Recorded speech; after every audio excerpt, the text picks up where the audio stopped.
अस्सलाम वालेकुम। Welcome to इमराद।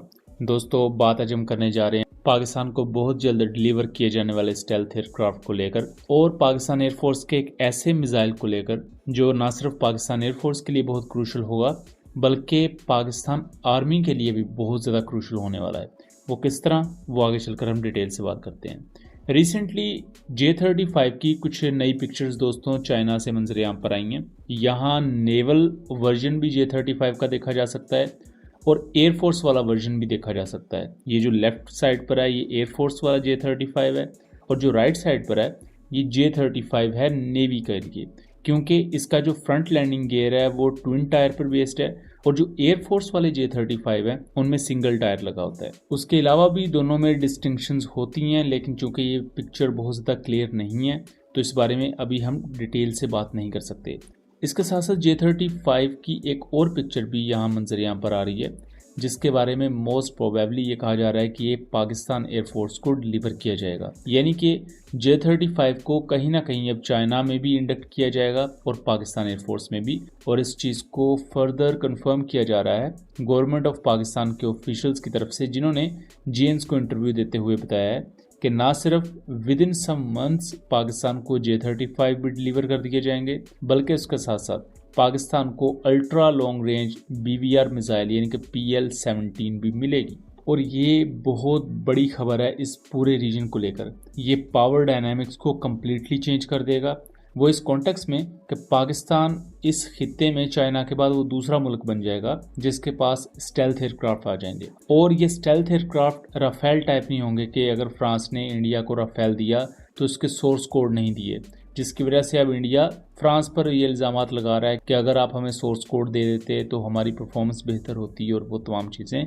बल्कि पाकिस्तान को प्रॉपर इसकी एक्सेस मिलेगी, पाकिस्तान खुद से इनमें अपग्रेड्स करने के काबिल होगा और इवन इस स्टेल्थ टेक्नोलॉजी से सीखते हुए पाकिस्तान अपने PFX एयरक्राफ्ट पर भी काम करेगा। अब यहाँ जो करंट सिचुएशन बन रही है वो इस चीज़ को मज़ीद वाज़े कर रही है कि ये जो नेवल वर्जन है ये चाइनीज़ नेवी में इंडक्ट किया जाएगा कुछ महीनों के अंदर अंदर, और ये जो एयरफोर्स वेरिएंट्स हैं J-35 के ये पहले पाकिस्तान एयरफोर्स को प्रोवाइड किए जाएंगे। और पाकिस्तान को चाइना इस वजह से ये पुश कर रहा है क्योंकि जब से पाकिस्तान ने J-10C को लिया था तो मल्टीपल कंट्रीज़ उसमें इंटरेस्ट शो कर रही थी, और अब जिस तरह J-10C को पाकिस्तान ने यूज़ किया और इंडिया के रशियन MiG-29, Su-30, राफेल जो फ्रेंच मेड थे उन्हें कम्प्लीटली आउटगन किया, उस वजह से दुनिया अब J-10C की दीवानी हो चुकी है।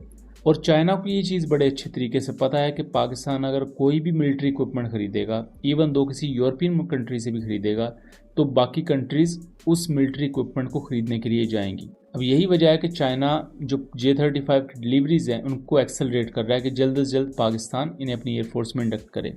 अब हम ज़रा PL-17 पर आ जाते हैं। दोस्तों, PL-15 चाइना की अब तक की longest range beyond visual range missile है जो कि एक्टिव रडार सीकर के साथ आती है। इसकी मैक्सिमम रेंज 200 से 250 किलोमीटर के दरमियान स्टेट की जाती है और प्रैक्टिकली इसने अभी तक 190 किलोमीटर की रेंज अचीव की है, जो कि इसने इंडिया पाकिस्तान के स्कर्मिश के दौरान बठिंडा के ऊपर जो राफेल शोडाउन किया था उसको 190 किलोमीटर दूर जाके हिट किया गया था। तो प्रैक्टिकली 190 किलोमीटर की रेंज इसकी कंफर्म है, बट अल्टीमेटली ये 200 से 250 किलोमीटर दूर तक जा सकती है। उसके बाद दोस्तों आती है PL-17 जो कि एक बड़ी मिसाइल है और PL-15 की निस्बत ज़्यादा वेट रखती है। PL-17 की रेंज 300 से 400 किलोमीटर के दरमियान स्टेट की जाती है मुख्तलिफ चाइनीज़ सोर्सेज की तरफ से, और इस मिसाइल के बारे में बहुत से ऑफिशियल्स जिनमें इंडियन एक्सपर्ट्स भी शामिल हैं वो ये क्लेम करते हैं कि ये मिसाइल फाइटर जेट्स के लिए नहीं है बल्कि ये मिसाइल AWACS एयरक्राफ्ट के लिए। इंडिया के पास करंटली 5 के करीब या 6 के करीब AWACS हैं, जैसा कि 3 A-50EI हैं जो कि IL-76 एयरक्राफ्ट पर बेस्ड हैं, और फिर दूसरे हैं नेट्राम K1 जो कि ब्राज़ीलियन एम्बरर R-99 एयरक्राफ्ट पर बेस्ड हैं। ऐसे एयरक्राफ्ट और इसके साथ जो रिकॉनेसेंस या टैंकर जो बड़े एयरक्राफ्ट होते हैं ज़्यादा मनूवरेबल नहीं होते, उनको हिट करने के लिए चाइना ने ये PL-17 मिसाइल बनाई है। इनको बनाने का मकसद एक चाइना का ये भी था कि जो यूएस के बड़े बॉम्बर एयरक्राफ्ट हैं जैसा कि B-52 है, B-1 लैंसर है, उन्हें लॉन्गर रेंज पर हिट किया जा सके, क्योंकि अगर वो ज़्यादा करीब आ गए तो फिर वो आपका बहुत ज़्यादा नुकसान कर सकते हैं। तो पाकिस्तान के कॉन्टेक्स्ट में इवन PL-15 भी बहुत ज़्यादा अहमियत रखती है, और PL-15 का डर यहाँ तक देखा गया कि खुद इंडिया के चीफ ऑफ डिफेंस स्टाफ ने कहा कि हमारे कुछ अनस्पेसिफाइड नंबर्स में फाइटर जेट्स पाकिस्तान ने शॉट डाउन किए, हमारे में टेक्टिकल फेलियर या टेक्टिकल एरर आया, और फिर 2 दिन के बाद हम रेक्टिफाई करके वापस पाकिस्तान पर स्ट्राइक करने के काबिल हुए। यानी कि 7 मई को जब पाकिस्तान ने इंडिया के 6 एयरक्राफ्ट शॉट डाउन किए, तो 8 और 9 मई को Indian air force completely Pakistan air force के मुकाबले में आना ही नहीं चाहती थी। इंडियन एयरफोर्स पोटेंशियली ग्राउंड हो चुकी थी। 10 मई को इन्होंने पाकिस्तानी बेसिस पर अटैक करने की कोशिश की, जिसमें अगेन ये प्रॉपर तरीके से वो अटैक एग्जीक्यूट नहीं कर पाए, क्योंकि ये बहुत ज़्यादा पाकिस्तानी बॉर्डर के नज़दीक नहीं जाना चाह रहे थे। खैर, उस पर भी हम आने वाले वक्त में वीडियोज़ बनाएंगे।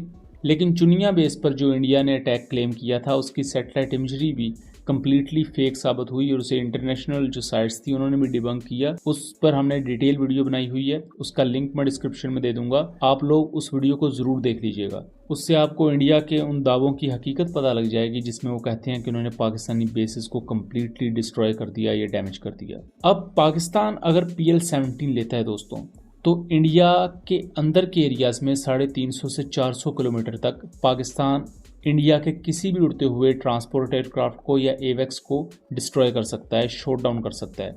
तो अगर इंडिया के ट्रांसपोर्ट एयरक्राफ्ट पाकिस्तानी बॉर्डर से 400 किलोमीटर दूर रहना शुरू कर दें इसी डर की वजह से, क्योंकि हमने रिसेंटली भी देखा कि PL-15 की वजह से इंडियन एयरफोर्स ने 7 मई के बाद अपनी परवाज़ें कम कर दी थी, और उन्होंने फिर ड्रोन्स यूज़ करना शुरू कर दिए थे।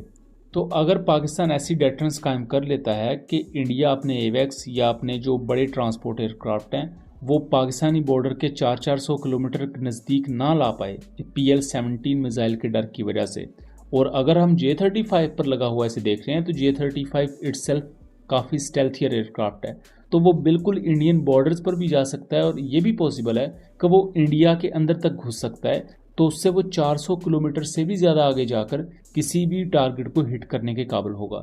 अगर ये डेटरेंस कायम होती है, तो किसी भी वॉर टाइम सिनेरियो में, किसी भी कॉन्फ्लिक्ट की सूरत में, इंडिया के ट्रांसपोर्ट एयरक्राफ्ट, एमुनिशन, खुराक या जो स्पेशल फोर्सेस या मज़ीद जो इक्विपमेंट मिलिट्री का है, उसे पाकिस्तानी बॉर्डर के करीब जो मिलिट्री इंस्टॉलेशंस हैं वहाँ पर लेकर नहीं जा पाएंगे, क्योंकि जैसे ही ये पाकिस्तानी बॉर्डर के नज़दीक जाएंगे तो PL-17 इनको हिट कर देगा, और PL-17 का वो जो डर होगा उसकी वजह से इन्हें अपनी पीछे वाली बेसिस पर ही मिलिट्री इक्विपमेंट को लेकर आना पड़ेगा।